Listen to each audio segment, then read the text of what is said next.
Hi guys, how's it going?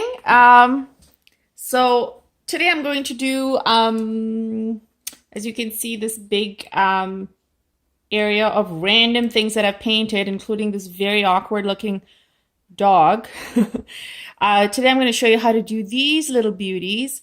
They're super easy and super simple, and it's just a lot of fun to do because it's loose again and it's not super detailed.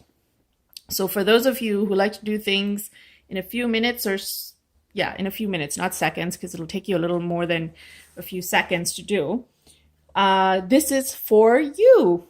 So let's get started. Please don't mind my chipped nail polish. I do not or did not have the time to do this before I decided to do the tutorial. So you're stuck with these. Sorry. Anyways, the brushes I'm going to use just to get this really loose effect happening right here, I'm going to use my Squirrel Mop brush. I find it amazing for things like this just so that it's not, just because it's not quite, what's the word? Like the straight brushes, the straight round regular brushes are very rigid almost in terms of flexibility, but because this is like a mop, it's just so much easier in terms of how it can go. So anyways, and also how it transfers paint on the paper. But I'm sure most of you know that already because you probably have this brush or a version of it in your collection. And if you don't, I highly recommend it because it's pretty amazing. All right, so I'm just going to keep this right there. And I will, let's tilt it off that way to the side so it's not in here right away. Okay, so, oops, falling off. Sorry, guys. Okay, so, too many things on the table. All right, so what I'm going to do is using the two brushes that I told you. So this is just a regular round 6, and this is the Squirrel Mop brush in the one. I'm going to use a couple of different oranges. So like a burnt orange, this is a burnt orange also, a bright orange, and then I'm going to use one of my dark browns. And I did have a question. Someone asked me what kind of paints I use. So these are my favorite go-to paints, and it is the St. Petersburg White Knights. There you go. Let's pick the English section so you can actually see that. And I love it, so I use it. All right, so we're gonna get started. I'm gonna, like I said, I'm gonna use the light orange, the two burnt oranges, and maybe a dab of like that orange right there, this one, and then browns. So let's get started. I am going to start with dipping my brush, wetting it in water, and then just dabbing on to get some of the bright orange. And then I will just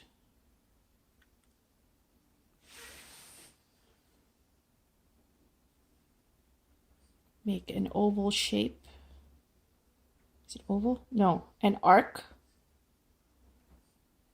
Just loosely, and then I'm going to go into my burnt orange. And this is where the fun happens, and just touching the tip of just the edge of where it's wet with the bright orange. Okay, I need a little bit more.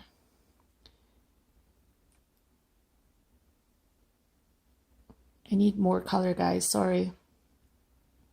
So there you go, that's what that looks like. So you see the blend in between for the colors. It's kind of really nice. So I'm going to go into the third orange that I have and just loosely go and do that. You want to leave the white space in between because it's just really nice. Then I dip my brush in water again, and I'm just going to go on this side just at the edge and do that.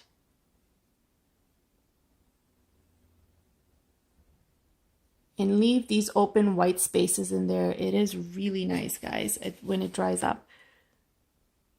This is a little bit too much water for my brush, so I'm just going to dab some of it out. And then I'm going to go into my other burnt and do that. So you see how it creates this beautiful effect. And really and truly, as long as you have a couple of different oranges and you just go in, the sky's the limit in terms of creativity and blending these beautiful oranges together. Let's do that.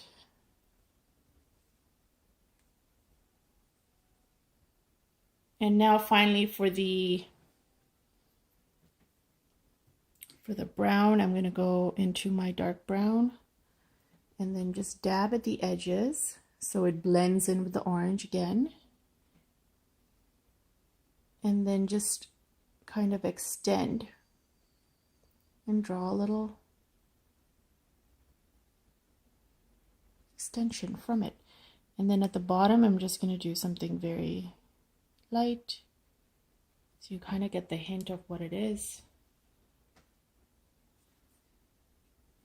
So that's one. And now that it's still damp, I'm just going to take my brush and go for another one of the bright oranges, and I'm going to do this.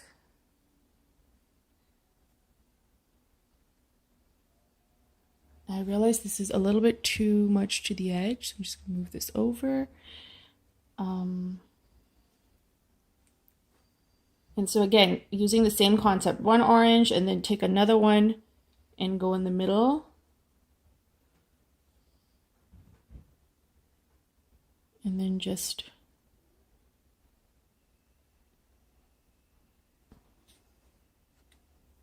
do that. So this one's a little bit too watery again, but that's okay. We can work with that because it blends in nicely. I'm going to do that and then do another one.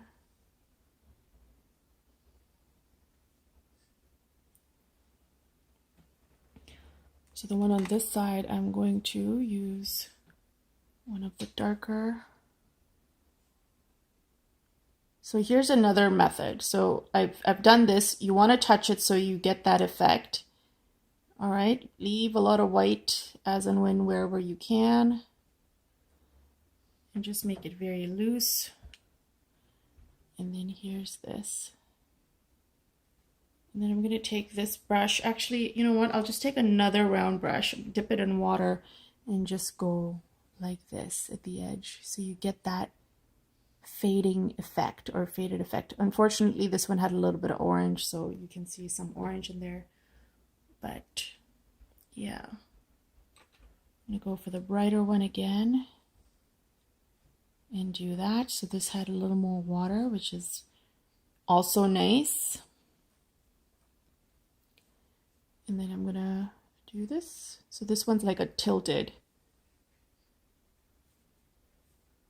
really tilted. Well, I was gonna say watermelon. Whoops.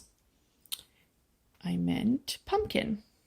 I hope I've not been saying watermelon throughout this whole tutorial. That would be really embarrassing and weird at the same time, because then that would mean I don't know my fruits and vegetables. And weird. Why would you want to do tutorials by somebody who cannot determine what a watermelon is from a pumpkin? I know I make lame jokes. Sorry, guys. Okay, so that's that. Let's do one more just because we can, and fill up the area. Right? Why not?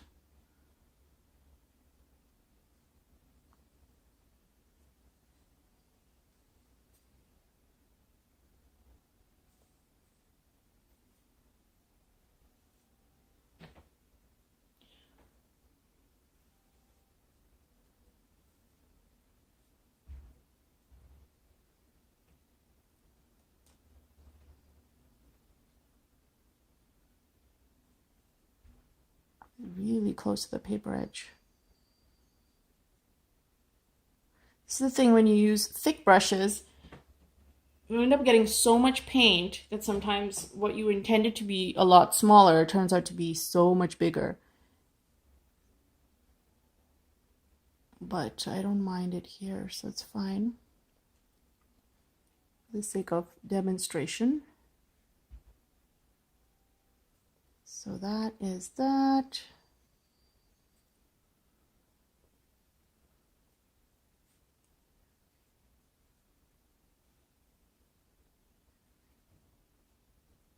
All right, guys, so these are the pumpkins. And now what I'm also going to do is I'm going to add a little bit of my own artistic flair to this. And by artistic flair, I mean I'm going to do a few swirls all around.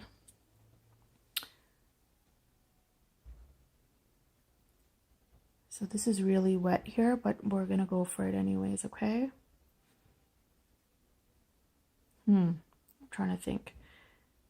It's the easiest way without my hand shaking too much. There we go, something like that. Take that off completely.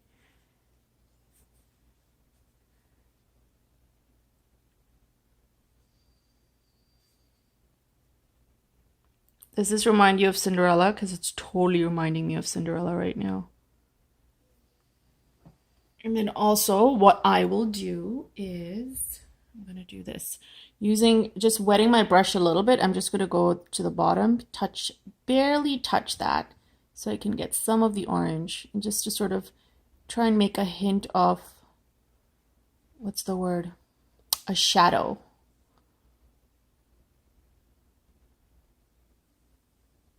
Isn't that pretty? Well, it'll get pretty. Right now there's a little bit too much orange. So I'm just going to take a wet brush with no color and then just touch the edges. And that extends and pulls the color down even more. And this has a little bit too much orange in it, but I'll just dab some off from the base. But how it bleeds into the shadow is kind of pretty, and it's almost like a reflection. So I will leave that bit. And then just extend this as well. So you can touch some areas, leave some white space in between. If you can see, you can touch some areas, leave some white space in between, so it has that, so it just bleeds and blends some of the orange, not all of it.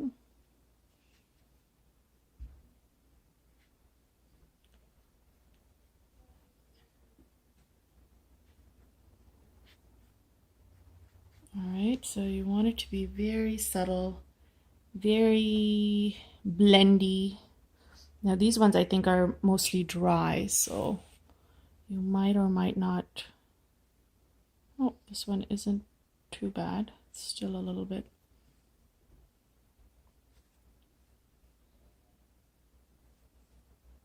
A little bit too orange here.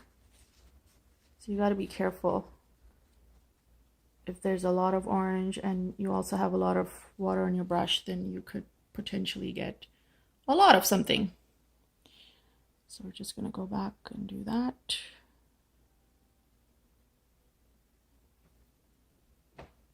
And then do this.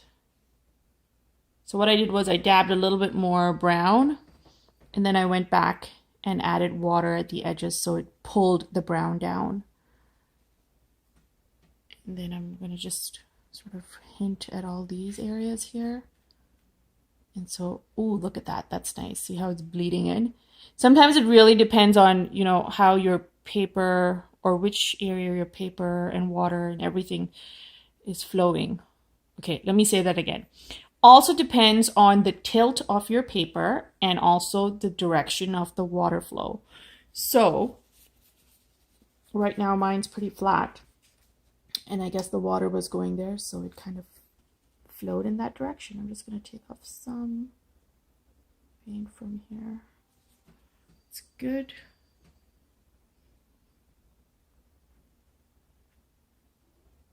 And I just want to dab it all over.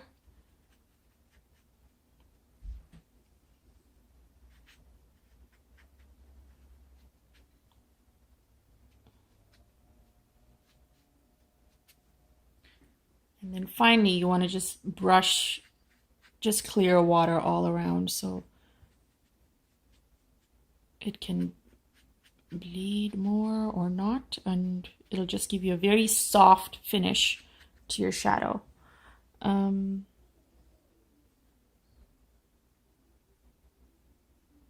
Just gonna dab some browns in here. You don't have to, but I'm just the orange blobs here are kind of bothering me a little bit, so I just want to go in with just a tiny bit of brown.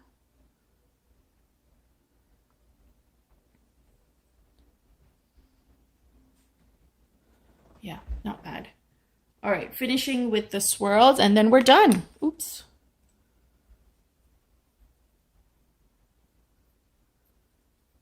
So tomorrow is actually my 11-year wedding anniversary, and one of the main reasons I'm also doing this is because the theme for my wedding, because it was in the fall, was pumpkins, and the colors were burnt orange. And so I had tiny pumpkins on my cake. I had pumpkins on the table as well.